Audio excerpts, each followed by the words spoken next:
मामांच्या बहिणीने ज्या मुगाच्या शेंगा दिल्या होत्या, मी आज त्याची भाजी बनवणार आहे. तर सगळ्यांना श्री स्वामी समर्थ, स्वागत आहे तुमचं माझ्या एका नवीन छान व्हिडिओमध्ये.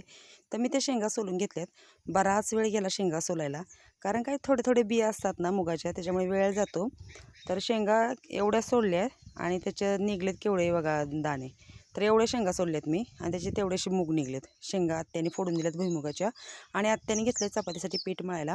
थोडं ज्वारीचं पीठ आता कमी आहे, उद्या दळण करतो आम्ही. इकडे मी मिरची भाजून कुटून घेतली आहे. थोडेसे मूग भाजले आणि आबडधोबड कुटून घेतले, ते पण ग्लासात असे छान. कढई ठेवले तर कढईमध्ये तेल घालते आणि जे भाजी सोललेले शेंगा होत्या त्याचे शेंगदाणे सगळे भाजून आता मी मिक्सरला वाटून ठेवते. म्हणजे सकाळी काय होतं, भाजी करायला सोपं जातं, गडबड असती, रानातली कामं असतात, त्या ताई यायच्या असतात, मग उशीर होतो. मग मी मिक्सरला रात्रीच वाटून ठेवते सगळे शेंगदाणे. तर बनवूया मुगाची भाजी.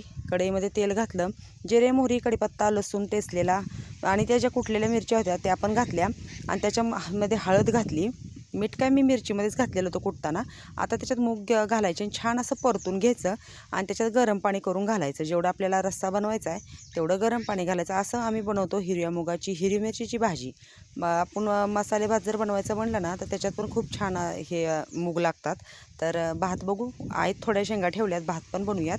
आणि नंतर मी त्याच्यात घातलं वरून छान असं शेंगदाण्याचं कूट. तर कशी वाटली मुगाची हिरव्या मुगाची शेंगाची जे दाणे आहेत त्याची भाजी कशी वाटली ते तुम्ही मला कमेंटमध्ये नक्की सांगा. तर भेटूया पुढच्या एका छान नवीन व्हिडिओमध्ये. श्री स्वामी समर्थ.